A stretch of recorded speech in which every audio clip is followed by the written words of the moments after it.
வணக்கம் சார். வணக்கம். நம்ம சத்யவான் நம்ம சாவித்திரியை பார்த்து பேசிட்டு வர வார்த்தையெல்லாம் எங்களுக்கு சொல்லிக்கொண்டே வரீங்க சார். இன்னமும் அதனுடைய தொடர்ச்சியை சொல்லுங்க சார். சாவித்திரியை பார்த்து சத்யவான் பேசிய பல இலக்கியம் செறிந்த கவிதை மிக்க ஒரு ஆழ்ந்த காதல் உணர்வோடு பேசிக்கிட்டே வரும்பொழுது பகவான் அரவிந்தர் சத்யவான் பேசுறதாக அவர் எழுதுகிற வரிகளில் இன்னைக்கு நாம் பார்க்குற அந்த வரிகள் இந்த வாரம் முடிஞ்சதுன்னா அடுத்து திருமணத்தை நோக்கி நகருது. இன்னைக்கு நம்ம என்ன பார்க்க போறோம்னா, சாவித்திரியை பார்த்து சத்யவான் சொல்றாரு, உன்னால தான் இந்த பூமியில நான் சொர்க்க வாழ்வு வாழ போறேன். கடவுள் எனக்காக தான் உன்னை இந்த பூமிக்கு அனுப்பி வச்சிருக்கார். இப்படிலாம் பேசுறாரு சத்யவான். என் உலக விதி என்னை இந்த காட்டில் வழிநடத்தும் முன், before fate let me into this emerald world அப்படிங்கிறத பகவான் குறிப்பிட்டுட்டு, ஏதோ ஒரு புதிய உன்னதமான ஒரு சக்தி என்னுள்ளே உள்ள ஆன்மாவை தொட்டு என்னை ஒரு புதிய வழியில் அழைத்து செல்ல முற்படுகிறது. அவர் ஃபீல் பண்றாரு சத்யவான். இது உன்னுடைய வரவால தான் நடக்குதுங்கிறார். உன் தரிசனத்தால் தான் சொல்றார். சாவித்திரியை பார்த்து சத்யவான் சொல்றது உன் தரிசனத்தாலுங்கிறார். நான் உணர்றேன் என் வாழ்வு இனி ஒரு புதிய பாதையில செல்லும்னு நம்புறதோட என் எதிர்காலம் மிக சிறப்பாக இருக்கும்னு நான் உணர்றேன். சாவித்திரியை பார்த்த உடனே சத்யவானுக்கு இப்படிலாம் தோணுதுன்னா அவளை கண்டிகளை பார்க்கும்போது நமக்கு என்ன தோணணுங்கிறத நம்ம புரிஞ்சுக்கலாம். அதுதான் பகவான் சொல்றார், aroused by some foreshadowing touch within சத்யவானோட ஃபீலிங்கை குறிப்பிட்டார். and early presence in my mind approachedன்னு சொல்றார். நானு என்னுடைய அப்பா அம்மா இந்த காட்டுக்கெல்லாம் வர்றதுக்கு முன்னாடியே நான் என் அரண்மனையில வசிக்கிற காலத்திலேயே உணர்ந்தேங்கிறார். காட்டுல வசிக்கிற போது சாவித்திரியை பார்த்த அந்த உணர்வு காட்டுக்கு வர்றதுக்கு முன்னாடியே உணர்ந்தேங்கிறார். The great dumb animal consciousness of earth அப்படின்னு சொல்றாரு. நான் இந்த விலங்கு மனம் கொண்ட மனசாட்சியின்படி வாழும்போதே, இந்த புவியின் ஆசாபாசங்களுக்கு கட்டுப்பட்டு வாழும்போதே இதை நான் உணர்ந்துட்டேங்கிறார். Now grown so close to me who have left old pumps அப்படின்னு சொல்றார். அப்படின்னா இப்பொழுது அந்த மனசாட்சி சிறப்புபடி வளர்ந்து பழைய வாசனை எல்லாம் என்னை விட்டுட்டு மிகவும் செழிப்பாக இருப்பதாக உணர்கிறேன். இப்ப சாவித்திரியை பார்த்த உடனே இப்ப கரண்ட் பொசிஷன் தான் அவருக்கு தோணுது. பழசெல்லாம் மறந்து போது ஞாபகம் இல்லை, அதெல்லாம் தூக்கி போட்டார், அதெல்லாம் இல்லை. இப்ப ஃப்ரெஷ்ஷா இருக்காரு. To live in this grandiose murmur dim and vastங்கிறார். அப்படின்னா இப்பொழுது இந்த அழகு மிகுந்த காட்டில், அடர்ந்த நிழல் சூழ்ந்த பறந்து விரிந்து கிடக்கிற காட்டில் வந்து வசிக்கும் பொழுதும் உன்னை பார்த்த உடனே நான் இதை தெளிவாக புரிந்து கொண்டேன். நீதான் என் எதிர்காலத்தை சிறப்பு செய்ய வந்திருக்கிறவள் என்று, உனக்காகத்தான் நான் அந்த காட்டிலேயே வசிக்கிறேன் என்று சொல்ல ஆரம்பிச்சிட்டேன். இந்த ஃபீலிங் சாவித்திரி பார்த்த உடனே அவருக்கு தோன்றது அரவிந்தருடைய அந்த யோகத்தை அவர் சொல்லிக்கிட்டே வர்றாரு சத்யவான் பேர்ல. ஆல்ரெடி ஐ மெட் ஹர் இன் மை ஸ்பிரிட்ஸ் ட்ரீம்னு சொல்றார். அப்படின்னா நான் இதை என்னுள் உள்ள ஆன்ம சக்தியினால, அது தந்த உந்துதலின் கனவால இதெல்லாம் நான் தெரிஞ்சுக்கிட்டேங்கிறான். as if to a deeper country of the soul அப்படின்னு எழுதுறாரு. அந்த வரிக்கு விளக்கம் என்னன்னா, என் ஆன்மாவின் உள் பகுதியிலே ஆழ்ந்த உணர்வு பகுதி இதை உணர்த்தியது. சத்யவான் என்ன சொல்றாருன்னா, நான் சால்வ தேசத்து காட்டு பகுதியில் வாழ்ந்தாலும், அடர்ந்த இருள் நிறைந்த வசதியற்ற தேச பகுதியாக இருந்தாலும், என் ஆன்மாவுக்குள் ஒரு ஆழ்மன பகுதியிலே ஒளி நிறைந்த ஒரு உணர்வு பகுதி தெளிவாக உன் வருகையை உணர்த்தியதுங்கிறார். அது என்னை இன்பமாக்கியது. அதை கவனிக்கணும். உயர்ந்த ஒரு செல்வ நிலைக்கு அழைத்து செல்வாள் என்றும் சொல்கிறது. நான் இதை உயர்வாக என் பாக்கியமாக கருதுகிறேன் அப்படின்னு சத்யவான் சொல்றதா பகவான் எழுதியிருக்கிறார் சாவித்திரியில. Transposing the vivid imagery of earth அப்படின்னா, என் ஆழ்மன பகுதியின் அகன்ற திரையிலே உன் வரவையும் நீ தரப்போகிற எதிர்காலத்தையும் தெளிவாக மிக துல்லியமாக என் ஆன்ம திரையிலே நான் உன் வரவின் அழகை காண்கிறேன்னு சொல்றார். டிரான்ஸ்போசிங்னா என்னன்னா, ஒரு நிலையில் இருப்பதை ஒரு கற்பனை செஞ்சு கொண்டு தெளிவாக மற்றொரு திரையில கற்பனா சக்தியினுடைய உந்துதலால தெளிவு பெறுவது. நமக்குள்ள ஒரு திரைதான், ஆனா அது வெளியில ஒரு திரையில பார்க்குற மாதிரி கற்பனை பண்ணி பார்க்கறது. Through and inner seeing and sense a wakening came அப்படின்னு ஒரு வரியில சொல்றார். என் உள்ள ஆன்ம திரையில் தெளிவான சிந்தையில் இதை நான் உணர்ந்தேன் அப்படின்னு ஒரு கவித்துவமான அழகான ஒரு யோக தத்துவத்தை அரவிந்தர் நமக்கு விளக்குகிறார். இப்படி பேசிக்கொண்டு வருகிற பொழுது அடுத்து மாலை மாற்றிக்கொண்டு திருமண வாழ்வை தொடர்கிற அந்த காதல் கிளைமேக்ஸை நம்ம அடுத்த வாரம் பார்ப்போம். சத்தியவான் சாவித்திரியை பார்த்து பேசியதாக நம்ம பகவான் எழுதிய அந்த இலக்கிய வரிகள் ஒவ்வொன்றும் நீங்கள் அப்படியே அதை சொல்லும் போது அதனுடைய ஆழம் வரைக்கும் போயிட்டு சொன்ன மாதிரி இருந்தது. இது எல்லா காதலர்களுக்கும் எடுத்துக்காட்டாகவே இந்த வரிகள் விளங்கும் சார். அந்த அளவுக்கு காதல் வரி அந்த ரசனையை அப்படியே பகவான் கொட்டி குவிச்சு கொடுத்துன்னுக்கிறாரு. இதை விட ஒரு காதலை பெருமைப்படுத்தி பேசுவதற்கு நம்ம பகவானுக்கு நிகரா இது வரைக்கும் யாரும் வரல. ஆனா இந்த மாதிரி ஒரு காதல் செய்து வாழ்ந்து காட்டுவீங்க அப்படின்றதுக்கு இதுவே எடுத்துக்காட்டா இருக்கும் சார். ரொம்ப நன்றிங்க சார். சார், இப்ப வியாதிகள் அதிகமா உருவாயிட்டே இருக்குது.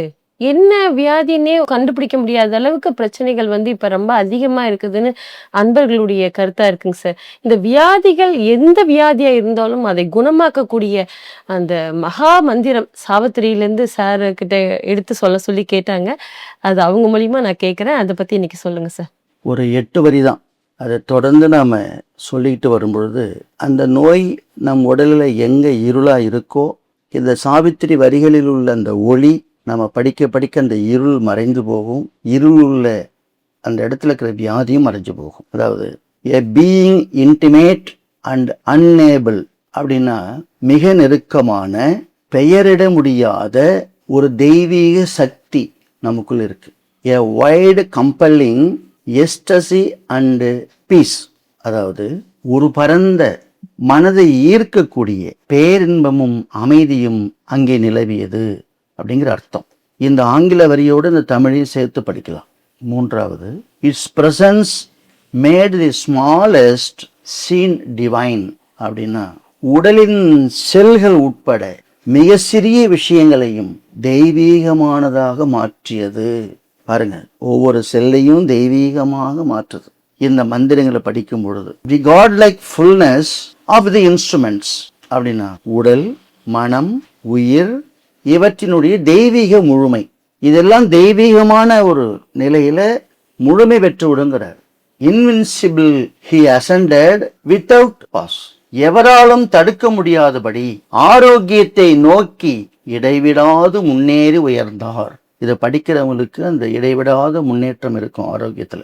A strange sublime inalterable peace, ஒரு விசித்திரமான உன்னதமான மற்றும் ஒரு மாற்ற முடியாத ஒரு மகா அமைதி இந்த உடம்புல நிலவும். A pure existence safe from thought and mood அப்படின்னா வீணான எண்ணங்கள் மற்றும் மனமாற்றங்களில் இருந்து பாதுகாக்கப்பட்ட ஒரு தூய உயர்நிலையை நம்ம அடைய உதவும். A consciousness of unshared immortal bliss அப்படின்னு சொல்றார். அப்படின்னா சாகாவரம் பெற்ற எவராலும் அசைக்க முடியாத அந்த தெய்வீக பேரின்பத்தின் ஒரு உணர்வு நிலையை நாம் அடைந்து விடுவோம். அடைவதற்கு இந்த வரிகள் எல்லாம் உதவுகிறது. நோய் விலகணும், வலிகள் விலகணும், அதாவது உள்ளே இருக்கிற இருளாக இருக்கிற கர்ம வினைகள் அகலணும். அதற்கு யோக சக்தி மிக்க இந்த சாவித்திரி வரிகள் நாம் திரும்ப திரும்ப சொல்லும் பொழுது அந்த இருள் எனும் வலி என்னும் நோய் அகன்றுத்தான் தீரும். படிக்கிற பொழுதெல்லாம் அந்த நோய் விலகுவதை பார்க்கலாம். அதோடு சேர்ந்து ஒரு திடமான ஒரு ஆரோக்கியத்தை நோக்கி நாம் நகர்வதையும் பார்க்கலாம். மீண்டும் அடுத்த வாரம் வேறொரு மந்திரத்தை பார்க்கலாம். தெய்வீக சக்தி இருக்கிற இடத்துல ஒரு இருள் கண்டிப்பா அந்த இடத்துல இருக்காது அப்படின்றதுக்கு உதாரணமா அந்த தெய்வீக சக்தியை நிரம்பிய அந்த வார்த்தைகளை தினம் தினம் நாங்க சொல்ல எங்க உடம்புல இருக்கிற அந்த இருள்னு சொல்லப்படக்கூடிய வலி, வேதனை எல்லாமே அகன்று ஒவ்வொரு அணுவும் புத்துணர்ச்சி பெற்று முன்னேறுவதை பார்க்கலான்னு அழகா சொல்லிட்டீங்க. இதை விட ஒரு அருமருந்து எங்க நோய் தீர்க்கறதுக்கு வேற கிடையாது. எங்கெங்கயோ போயிட்டு நம்ம அலையிறத விட நம்ம பகவான் தந்த இந்த அற்புதமான மருந்தை இந்த வார்த்தையை பயன்படுத்தினா நம்ம நோயெல்லாம் குணமாகும் அப்படின்றது இன்னைக்கு அன்பர்களுக்கு இது ஒரு பெரிய அருமருந்தா இருக்கும் சார். ரொம்ப நன்றிங்க சார். சார், அடுத்ததா இந்த வாரமும் அந்த நீதி கதையினுடைய தொடர்ச்சியான அந்த பக்கத்தை சொல்லுங்க சார். கலிங்கத்து போர்ல எல்லாரையும் கொன்னு குவிச்சிட்டு தான் ஆசைப்பட்ட திசரக்காவை அடையணும்னு நெருங்கும் போது அசோகன் கிட்ட திசரக்கா என்ன சொன்னாங்கிறத நம்ம பார்க்கணும். போன வாரம் அசோகன் பாகிஸ்தான் போய் அங்கே இறந்து மறைஞ்சிட்டான்னு சொல்லிட்டோம். ஆனால் அதுக்கு முன்னாடி திசரக்கா அசோகன்கிட்ட என்ன சொன்னாங்கிறத நம்ம இடையில தெரிஞ்சுக்கணும். திசரக்கா சொன்னா, நான் உங்களை சரணடைஞ்சிடுறேன், எங்க அப்பாவை கொன்னுட்டீங்க, எனக்கு இனி யார் இருக்கா, நீங்க தானே கதி, கலிங்கத்துல எனக்கு இடம் இல்லை, உங்க பாடலிபுத்திரத்துக்கு என்ன கூட்டின்னு போங்க, உங்க 4 மனைவிக்கு தனித்தனியா அரண்மனை இருக்கிற மாதிரி எனக்கு ஒரு அரண்மனை கொஞ்சம் தள்ளி கட்டிடுங்க, அதுல நீங்களும் நானும் வசிக்கலாம் அப்படின்னு ஒரு ஆசை வார்த்தையா சொல்றப்ப அசோகனுக்கு எப்படி இருக்கும்? அங்க யாரும் வரக்கூடாது, எனக்கு இந்த அரசியல் தொடர்புலாம் வேண்டாம், என் கூட 20 தோழிங்க இருக்காங்க, அவங்கள மட்டும் கூட இருக்க அனுமதி கொடுங்க, உங்கள் சேவர்கள் கூட என் கூட இருக்கக்கூடாது, வேணாம் அவங்க, ஏன்னா ஏதாவது பொறாமையில் நமக்கு துரோகம் செய்ய வாய்ப்பு இருக்கு, யாரும் வேண்டாம், நீங்க என் கூட இருக்கும்போது முக்கியமான விஷயமா சில உயர் அதிகாரிகள் வந்து ஏதாவது உத்தரவு கேட்டாங்கன்னா என் தோழிங்க வெளியே நிற்கிறாங்க, அவங்க விசாரிச்சுட்டு அந்த ஓலையை கொண்டாந்து என்கிட்ட கொடுப்பாங்க, அப்ப நீங்க பதில எழுதி உங்களுடைய முத்திரையை போட்டு கொடுத்தீங்கன்னா உங்க உத்தரவை நாங்க வெளியே எடுத்து போய் கொடுப்போம், அந்த உத்தரவை அவங்க அமல்படுத்திக்கிட்டோம், நாம தனியா இருக்கும்போது யாரோட தொந்தரவும் இருக்கக்கூடாதுங்கிறதுக்காக நான் இந்த ஏற்பாடை பண்ணியிருக்கேன்னு சொன்னான். அசோகனுக்கு தலகால் புரியல, 4 பொண்டாட்டி இப்படி இருந்தது இல்லை, அது அந்த காலத்துல அப்படி ஒருத்தி வாழ்ந்து காட்டியிருக்கா. திசரக்கா சொன்ன யோசனை எல்லாம் கேட்டுக்கிட்டு அந்த 20 தோழியையும் தேயில ஏற்றிக்கிட்டு பாடலிபுத்திரம் வந்து சேர்ந்துட்டான். புதிய அரண்மனையில 20 தோழிகள் கூட திசரக்கா இருக்கா.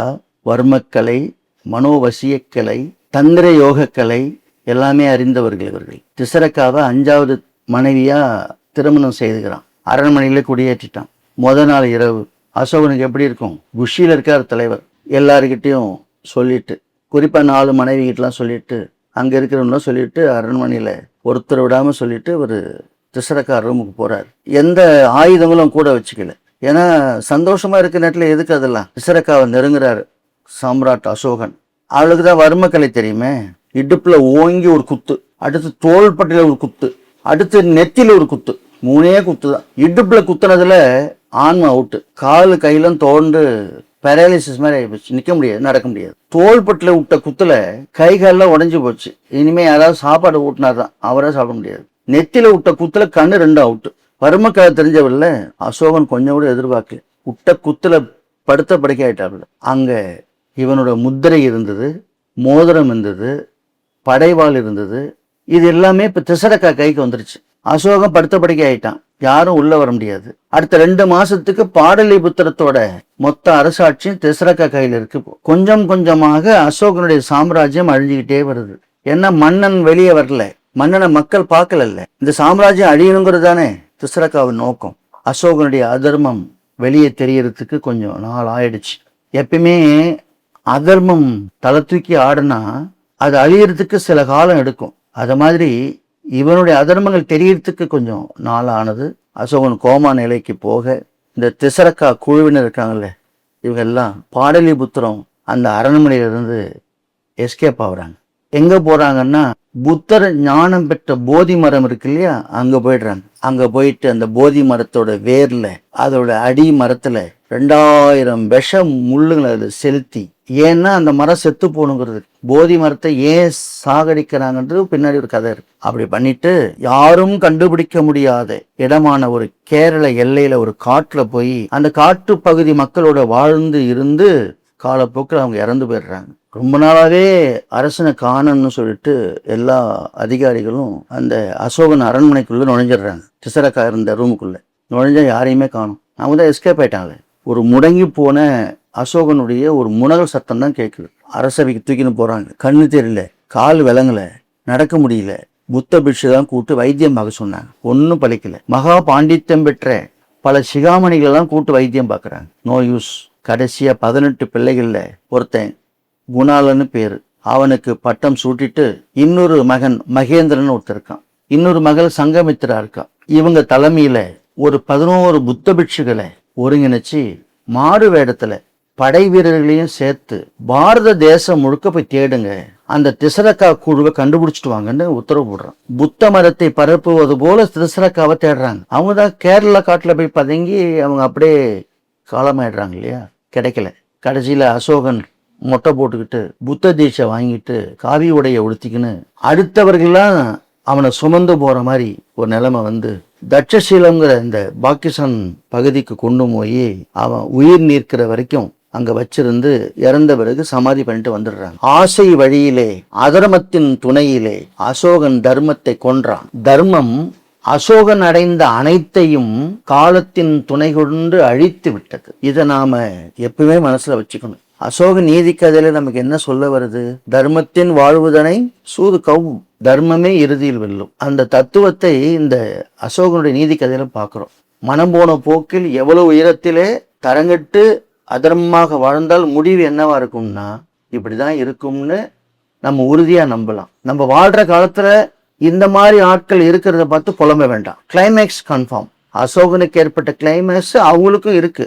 அதனால இந்த நீதி கதையின் மூலமா தர்மம் தான் வெல்லுங்கிறத நாம புரிஞ்சுக்கணும். திசரக்கா கிட்ட இருந்தது வெறும் அழகு மட்டும் இல்ல, அவளுடைய புத்திசாலித்தனம், அவளுடைய சாதுர்ணியம், எல்லாத்தையும் கொன்று குவித்த அந்த ஒரு மன்னனை அவ கத்துக்கின அந்த வித்தைகளை வச்சு தர்மத்தின் வழியில் நின்று அசோகனுடைய சாம்ராஜ்யத்தை அளித்தார். இது இல்லவா நீதி?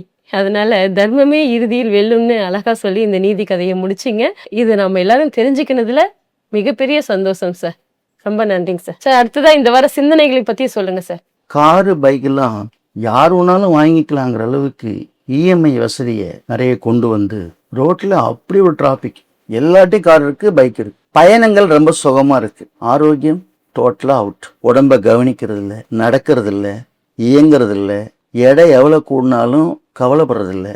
மன அழுத்தம், நோயை பெருக்கிக்கிட்டே போய் அப்புறம் மூளைச்சாவு நடக்கிற அளவுக்கு நம்ம கொண்டு வந்துடுறோம். வாகன சுகம் கிடைச்சது, இந்த வாகனத்துக்கு சுகவீனம் தான் கிடைச்சது. அதனால நேரம் சுருங்குவதற்கு வாகனத்தை பயன்படுத்திய நாம நம்ம வாழ்நாள் பெருகுவதற்கு இந்த வாகனத்தை எப்படி பராமரிக்கணும்னு தெரியும். 2, நம்ம வாழ்க்கையில கடினமான நாட்கள் எல்லாருக்குமே இருந்திருக்கு. நாம வலிமையா மாறத்துக்கு அதுதான் காரணமா இருக்குன்னு பின்னாடி புரிய வருது. அதுக்கு நான் ஒரு உதாரணம் தானே. அந்த நாள் நமக்கு நரகமா தெரியும், வாழ்வே வெறுத்துரும், என்னென்னவெல்லாம் பண்ணிக்கலாம்னு தோணும். ஆனா அந்த நாட்களை கடந்து வந்த பிறகு நம்மளை வலிமையாக்கியதே அந்த கடுமையான நாட்களுடைய அனுபவங்கள் தான் பின்னாடி புரியும் போது சந்தோஷமா மாறுது. 3, எனக்கு எல்லாமே தெரியும் அப்படின்னு சொல்றவங்க பெரும்பாலாருடைய மனநிலை. அவங்களுக்கு ஒரு புதுசான ஒரு விஷயத்தை கொடுக்க முடியாது, வாங்கிக்க மாட்டாங்க. ஏன்னா எல்லாம் தெரியுங்கிற மனநிலை இருக்கிறவங்களுக்கு அந்த மாதிரி ஒரு குணம் உண்டு. கப்பில் டீ ஃபுல்லா இருந்ததுன்னா மேலும் அதில் டீ ஊற்ற முடியாது இல்லையா? அதே மாதிரி நான் முழுமையா எனக்கு எல்லாம் தெரியுங்கிறவங்ககிட்ட மேற்கொண்டு எதையும் கொடுக்க முடியாது. கொஞ்சம் பாத்திரத்தை அப்பப்ப வெற்றிடமா வச்சுக்கணும். அப்பதான் புதிய விஷயங்களை கேட்க முடியும். அந்த வாய்ப்பை நம்ம தரணும். அடுத்தது, ஒவ்வொரு நாள் காலையிலும் நம் வாழ்க்கையை மாற்றக்கூடிய ஒரு புதிய வாய்ப்பு வந்திருக்கிறது. நேற்று கடந்த காலம்லாம் பேசக்கூடாது. இன்று விடிந்த காலை பொழுதிலே நமக்கு என்ன தோணணும்? நமக்கு ஒரு வாழ்க்கையில ஒரு புதிய மாற்றத்தை தொடங்க போறோம். இன்னைக்கு ஒரு மற்றொரு வாய்ப்பு கிடைச்சிருக்குன்னு நம்ம அந்த நாளை நம்ம கொண்டாடி மகிழணும். அடுத்த வாரம் பார்க்கலாம். இந்த வார சிந்தனையில நீங்க சொல்லி புரிய வச்சது உண்மையான விஷயம் சார். இன்னைக்கு எல்லாருமே சொகுசுக்கும் சுகத்துக்கும் ஆடம்பரத்துக்கும் ஆசைப்பட்டு தன்னுடைய உடம்ப இழந்துட்டு இருக்கிறோம் ஒவ்வொரு நாளும் அப்படின்றத அறியாம அந்த காலத்தினுடைய வாழ்க்கை திரும்பவும் எங்களுக்கு கிடைக்குமா அப்படின்றது கண்டிப்பா கிடையாதுங்க சார். அந்த காலத்துல இறந்தவங்க எல்லாருமே ஒல்லியா தான் இறந்தாங்க. இந்த காலத்துல யாருன்னா இறந்தாங்கன்னா அது கொண்டு போறதுக்கு வண்டி வச்சுக்கினாங்க, அதுக்கும் சொகுசா. அதனால இப்படியெல்லாம் காலகட்டம் இருக்குது. இதெல்லாம் நம்ம சிந்தித்து வாழணும். ஆனா அந்த பழைய உலகத்துக்கு கண்டிப்பா இந்த இயற்கை மாறணும், எல்லாருமே மாறணுன்றது வேண்டுதலா இருக்குங்க சார். ஆசையாவும் இருக்கு. ரொம்ப நன்றிங்க சார். சார், அடுத்ததா இந்த வாரம் ஆசிரம தகவல் பத்தி சொல்லுங்க சார். ஆந்திராவில் கடப்பான ஒரு இடம். கிருஷ்ணாராவ்னு ஒருத்தர் பெரிய டாக்டர்.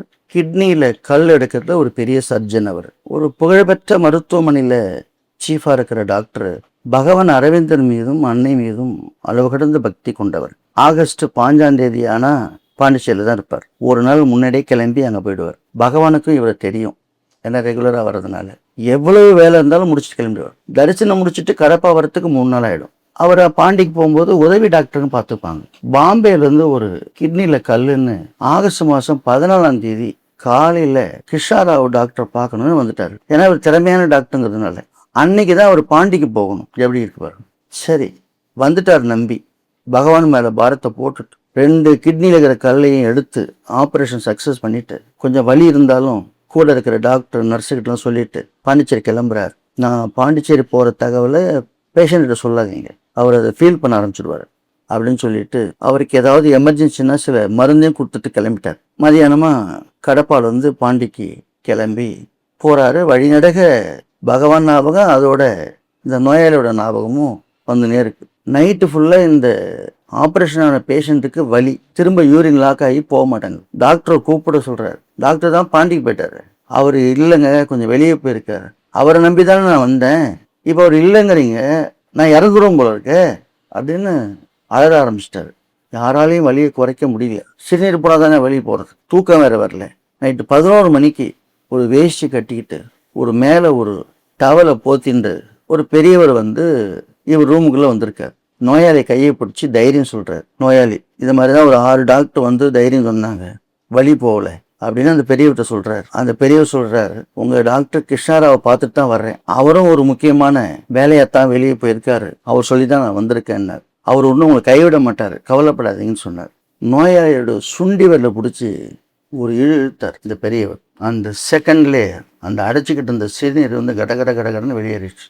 வெளியேறின உடனே அந்த வலி நின்று போய் தூக்கம் வந்துடுச்சு அவருக்கு. அந்த கூட அந்த சொந்தக்காரங்களாம் ரொம்ப நன்றி சொல்கிறாங்க. அப்போ நோயாளி சொல்கிறார், எங்கள் கிருஷ்ணாராவை அனுப்பிய தெய்வமே நீங்கள் தான் அப்படிங்கிறார். அப்போ நோயாளி மனைவிட்ட சொன்னார், பையில் நிறைய பணம் போட்டு அவர்கிட்ட கொடுங்க அப்படின்னு நோயாளி சொல்ல, அவர் மனைவி பணத்தை எடுத்து அந்த பெரியவிட்ட கொடுக்க, இந்த பணத்தை கிருஷ்ணாராவிட்ட கொடுத்துருங்க அப்படின்னு சொல்லிட்டு ஒரு சிரிப்பு சிரிச்சுட்டு கிளம்பிட்டார். நல்லா தூங்கினார் நைட்லாம். மறுநாள் உணவு கொடுக்கறதுக்கு நர்ஸுங்க வராங்க.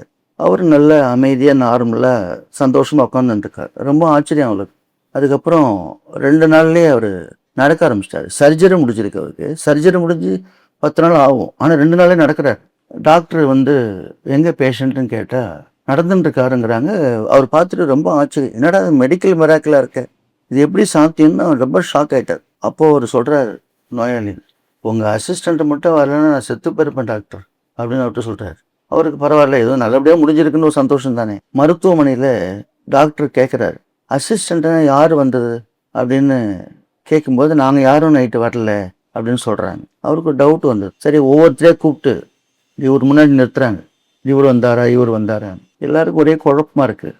இங்கே இருக்கிறவங்க யாருமே வரலன்னா அப்போ யார் தான் வந்து அவங்கள பார்த்தது, அவர் எப்படி இருப்பார்னு கேட்குறாங்க. அப்போ அந்த நோயாளி சொல்கிறார், மெலிந்த உடம்பு, ஒரு சின்ன தாடி இருந்தது, ஒரு வேஷ்டி கட்டின பெரியவராக இருக்கார், ஆனால் அவர் மேலேயும் ஒரு வேஷ்டி போத்தி இருந்தது, ஆனால் நல்ல ஒரு புன்னகையான முகம் அப்படின்னு சொல்லியிருக்கார். டாக்டருக்கு ஒரு சந்தேகம் வந்துச்சு, இது வேற மாதிரி அவர் புரிஞ்சுக்கிட்டார். நம்முடைய அரவிந்தருடைய 1930 வாக்கில் எடுத்த போட்டோ அதை நோயாளிகிட்ட காமிச்சார். இந்த பெரியவர் தான் வந்து என்னோட சுண்டி வெள்ள பிடிச்சி இழுத்து அந்த சிறுநீர்லாம் வெளியே போக காரணமாக இருந்தவர், வலி இல்லாமல் தூங்க வச்சவர் இவர் தான் அப்படின்னு சொன்ன உடனே கிருஷ்ணாராவ் கண்ணில் தண்ணி ஆறாப்போ அப்படியே கையெழுத்து கும்பிட்டு, பகவானே உங்களுடைய கைகளாய் இந்த கால்களை தொட்டு குணமாக்கியது அப்படின்னு மெய் சிலிர்த்து அப்படியே கண் கலங்குறார். அதுக்கப்புறம் அந்த நோயாளி, அந்த பகவான் போட்டோவை எங்களுக்கு கொடுங்க, அவரை நாங்கள் இனிமேல் எங்கள் தெய்வமாக வணங்க போகிறோம்னு கேட்க அந்த ஃபோட்டோவை கொடுத்துட்றார். அதுக்கப்புறம் பகவானை பற்றிய நிறைய விஷயங்களை இந்த நோயாளிகிட்ட ஷேர் பண்ணுறார். இந்த சர்ஜரிக்கான பணத்தை டாக்டர்கிட்ட கொடுக்க முன் வர, டாக்டர் எனக்கு வேண்டாம், இங்கே வேலை பார்க்குற நர்ஸுங்களுக்கு அசிஸ்டண்ட்லாம் இருக்கிறாங்க இல்லையா, அவங்களுக்கு கொடுத்துருங்க அப்படின்னு சொல்ல, அவங்களும் சேர்ந்து இந்த பணம் எங்களுக்கு வேண்டாம், நாங்கள் எந்த உபகாரமும் அவருக்கு பண்ணலை, எங்களுக்கு வேண்டாம்னு சொல்ல அந்த பணத்தை ஆசிரமத்துக்கு அனுப்பி வச்சா. டாக்டர் கிருஷ்ணாராவ் இருக்காக என்னை குணப்படுத்தினது அரவிந்தர். ஒரு முதுமையான உருவத்தில் வந்து சரி பண்ணிட்டு போயிருக்கார். அப்போ நம்ம அங்கே தானே அனுப்பணும், அதான நியாயம்னு அங்கே அனுப்பிச்சி வச்சார். இது வந்து என்ன புரியுதுன்னா, மனிதனினுடைய துன்பம் மகானுடைய தரிசனத்திற்கு வித்திடும். நம்ம ஆழ்மன குமரல் இருக்குல்ல, அது அரவிந்தரை நேரில் காட்டும். அதுக்கான உதாரணம் தான் இந்த ஆசிரம ஸ்டோரி. மீண்டும் அடுத்த வாரம் பார்க்கலாம். கிருஷ்ணாராவ் டாக்டர் பகவான் மீதும் அன்னை மீதும் இந்த பேரன்பு கொண்டதுக்கு அதுக்கு உதாரணமா சாட்சியா அவர் இவங்கள பார்க்க வந்தா இவங்க அவர் வேலையை எடுத்து செஞ்சிருக்கிறாங்க. இது எப்படி சாத்தியம்? அதான் தெய்வத்தை நம்பினவங்கள யாருமே கைவிட மாட்டாங்க. அவங்களுக்கு பேஷண்ட் டாக்டரா இருந்தாலும் அந்த பேஷண்ட்டை வந்து எந்த முறையில பராமரிக்கணுமோ அந்த முறையில பகவான் வந்து பராமரிச்சுட்டு போனது இன்னைக்கு ரெக்கார்டா நம்ம பேசுறோம். பகவான் மீது உண்மையான அன்பு இருந்தா எந்த இடத்துலயும் நமக்கு துணையா வருவாங்க அப்படின்றதுக்கு ஆசிரம தகவலே சாட்சியா இருக்குதுங்க சார். ரொம்ப நன்றிங்க சார். சார் அடுத்ததா நீங்க ஒரு மெசேஜ் ஒன்று போட்டிருந்தீங்க. இன்றைய நாள் நம்ம பாண்டுரங்கனை நம்ம சாவித்திரி வளாகத்துல அவருக்கு திறப்பு விழா பண்ண போறோம் அப்படின்னு சொல்லிட்டுன்னு இப்போ மெசேஜ் பார்த்ததுமே ரொம்ப ஆனந்தம். ஏன்னா பாண்டுரங்கனை பேசி பேசி பேசி எல்லார் மனசுலயும் பாண்டுரங்கன் வந்துட்டாரு, அந்த இடத்துக்கும் வந்துட்டாரு.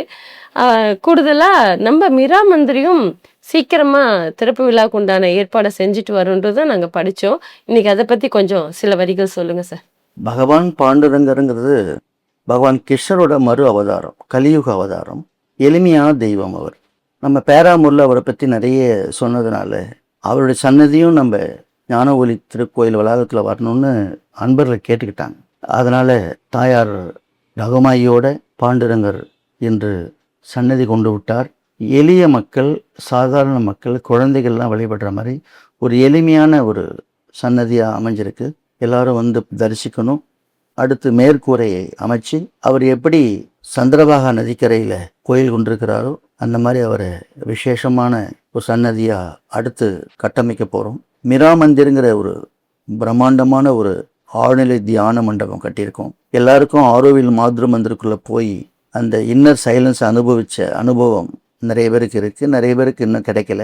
ஆனால் அந்த இன்னர் பீஸ், அந்த பியாண்ட் சைலன்ஸ், ஆழங்காண முடியாத அந்த அமைதியை எல்லா மக்களும் அனுபவிக்கணும்னு எனக்கு ஒரு ஆசை. ஆனால் ஆரோவில் மாத்ரு மந்திரில் பொறுத்த வரைக்கும் ஒரு லிமிட்டெட் சீட்டு, ஒரு நாளைக்கு 50 பேர் 100 பேர் பார்க்கலாம். காலையில் ஒரு 8:30 முடிச்சிடுறாங்க. அதில் ஞாயிற்றுக்கிழமை லீவு, செவ்வாய்க்கிழமை லீவு. பெரும்பாலும் ஒரு நாளைக்கு 10,000 பேர் வராங்கன்னா ஒரு 50-100 பேர் தான் பார்க்க முடியுது. அதுவும் பார்த்தவங்களே தான் பார்க்க முடியுது. அந்த குறையை போக்கும் வகையில் அதே இன்னர் பீஸ் கிடைக்கக்கூடிய, அமைதி கிடைக்கக்கூடிய அந்த மாத்ரு மந்திர ஃபீலிங், அதோடைய பெனிஃபிட் என்னவோ அதெல்லாம் கிடைக்கிற மாதிரி நம்ம சாவித்திரி கோயிலில் கட்டியிருக்கிறோம். அதுக்கு மீரா மந்திர்னு பெயர் சூட்டியிருக்கோம். பல கோடி ரூபாய் செலவாயிருக்காது. அன்பர்கள் கொடுத்த அந்த திருப்பணி கைங்கரத்தை வைத்து கட்டியிருக்கோம். அது வந்து காலையில் 8 மணிலேருந்து நைட்டு 6 வரைக்கும் ஆயிரக்கணக்கான மக்கள் அங்கே உள்ளே போய் அந்த இன்னர் பீஸ், அந்த மன அமைதியை பெறுவதற்காக செப்டம்பர் 6ஆம் தேதி ஞாயிற்றுக்கிழமை தொடங்கலாம்னு ஒரு பிளான் வச்சுருக்கோம். ஏன்னா பாண்டிச்சேரி ஆசிரமம் ட்ரஸ்ட்டை வந்து திறக்கணும்னு ஆசைப்படுறோம். முடிவான தேதியை நம்ம விரைவில் அறிவிப்போம். நிகழ்ச்சியை பார்க்குறவங்க, அன்பர்கள், நன்கொடையாளர்கள் எல்லாம் வந்து அன்னைக்கு கலந்துக்கிட்டு அந்த மீரா மந்திருடைய அழகையும் உள்ளே கிடைக்கிற அந்த பேர் அமைதியும் அனுபவிக்கணும். நினைக்கிறப்பெல்லாம் தோன்றப்பெல்லாம் ஈஸியாக வந்து அந்த பேரமைதி அனுபவிக்கிற மாதிரி அமைச்சிருக்கிறோம். எல்லோரும் தன் ஆன்மாவை காண, அடிமனதை தொட, நாம் நினைத்த போதெல்லாம் நமக்குள் பேரமைதி கொண்டு வர ஒரு பெரிய வாய்ப்பை சாவித்ரி தேவி உருவாக்கியிருக்கிறாள். அன்பர்களுடைய கைங்கரியத்தால அடுத்து காளகத்தீஸ்வரர் ஞானாம்பிகள் சன்னதி உருவாக போது எல்லோரும் வந்து தங்குவதற்கான விடுதி கட்டப்பட இருக்கிறது. அத்துடன் திருப்பணிகள் முடிந்து ஞான ஒளி கோயில் அமைந்திருக்கிற அந்த பிருந்தாவனம் அழகும் எழில்மிக்க ஒரு, எங்கும் காண முடியாத ஒரு சரித்திரமிக்க ஒரு சன்னதி என்கிற பெயரை பெறுகிற வகையிலே விரைவிலே அந்த சன்னிதானம் உலகம் போற்றும்படி அமையும். இந்த மீரா மந்திர் எனும் திறப்பு விழாவிற்கு நம்ம எல்லாரும் திரண்டு வந்து ஒன்று சேர்ந்து தெய்வீக அன்னையின் பேரன்பை நாம் எல்லோரும் பெறணும்னு நிகழ்ச்சி வாயிலாகவே நான் அன்போடு அழைக்கிறேன். எல்லோரும் வாங்க. மீரா மந்திர் வந்து எப்படி எங்க எல்லாருக்குமே புவியில் ஒரு சொர்க்கம், ஏழை எளிய அத்தனை மக்களும் அந்த இன்பத்தை பெறணும், அந்த சொர்க்க வாசல், அந்த ஆன்ம ஒளியை பெறணுன்றதுக்காகவே சாவித்திரி அந்த காட்டு பகுதியை தேர்ந்தெடுத்துக்கிறாங்க சார். அமைதி மிக்க அந்த இடத்த. இதெல்லாம் வயசு இருக்கும்போது, நடமாடும் போது எல்லாருமே போய் அனுபவிக்கணும், எல்லாருக்குமே இந்த இன்பம் கிடைக்கணும் அப்படின்றது அவலா இருக்கு. ரொம்ப சந்தோஷமா இருக்குங்க சார். ரொம்ப நன்றிங்க சார். நன்றி, வணக்கம்.